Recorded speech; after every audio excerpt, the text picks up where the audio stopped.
নাহিদ ইসলাম সাংবাদিকদের বলেন, ফ্যাসিবাদের সময়ে আমরা অনেক কথা বলতে পারিনি। বাংলাদেশ পলিটিক্যাল স্যাটায়ারের জন্য উর্বর ভূমি, বিষয়টি হয়তো সত্যি। তাই তো 17 বছর আগে নির্মিত পলিটিক্যাল স্যাটায়ার 420-এর ডাবল আপ 840 আসছে ওটিটি প্ল্যাটফর্মে। এবার সেই সিরিজের প্রিমিয়ারে উপস্থিত হলেন তরুণ দুই উপদেষ্টা আসিফ মাহমুদ ও নাহিদ ইসলাম। প্রিমিয়ারে উপস্থিত হয়ে কি বললেন তারা? নির্বাচন হচ্ছে একটা সিস্টেম যেখানে যারা বাথরুমের ফ্লাশ ব্যবহার করতে জানে না তারা নির্ধারণ করে এই শহরের কে মেয়র হবে। 2007 সাল, বাংলাদেশের রাজনৈতিক ক্ষমতায় তখন তত্ত্বাবধায়ক সরকার। সে সময়ে টেলিভিশনে একটি সিরিয়াল রিলিজ পায়।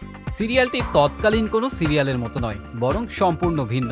মুক্তি পায় বাংলাদেশের প্রথম পলিটিক্যাল স্যাটায়ার সিরিয়াল 420। নির্মাতা হিসেবে বর্তমান সংস্কৃতি বিষয়ক উপদেষ্টা মোস্তফা সরওয়ার ফারুকী পান ব্যাপক জনপ্রিয়তা। এরপর বাংলাদেশের রাজনীতিতে হয়েছে নানা পট পরিবর্তন। সেই পরিবর্তনের একটি হলো বর্তমান অন্তর্বর্তী সরকার।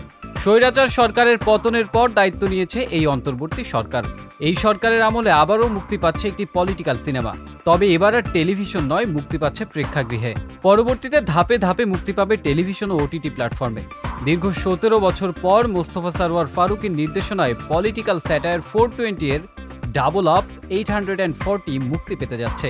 11 ডিসেম্বর ঢাকার স্টার সিনেপ্লেক্সের SKS টাওয়ার শাখায় হয়ে গেল সিনেমাটির প্রিমিয়ারে কলাকুশলীদের সঙ্গে উপস্থিত ছিলেন বর্তমান অন্তর্বর্তী সরকারের তথ্য ও সম্প্রচার উপদেষ্টা মোহাম্মদ নাহিদ ইসলাম ও স্থানীয় সরকার, পল্লী উন্নয়ন ও সমবায় উপদেষ্টা আসিফ মাহমুদ সজীব ভুইয়া।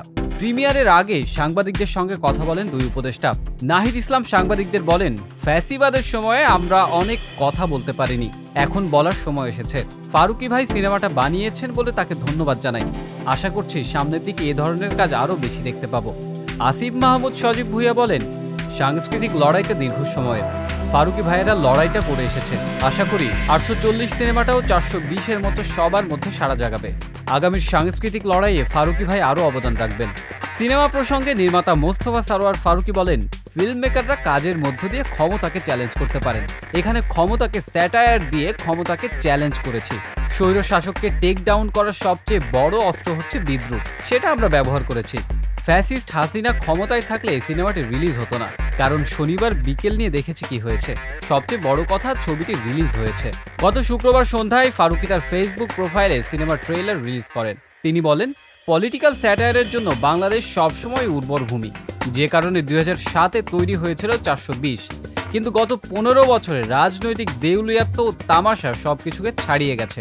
এবার তাই আসছে 420-এর ডাবল আপ 840। সিনেমাটির প্রযোজক অভিনেত্রী নুসরাত ইমরোজ তিশা।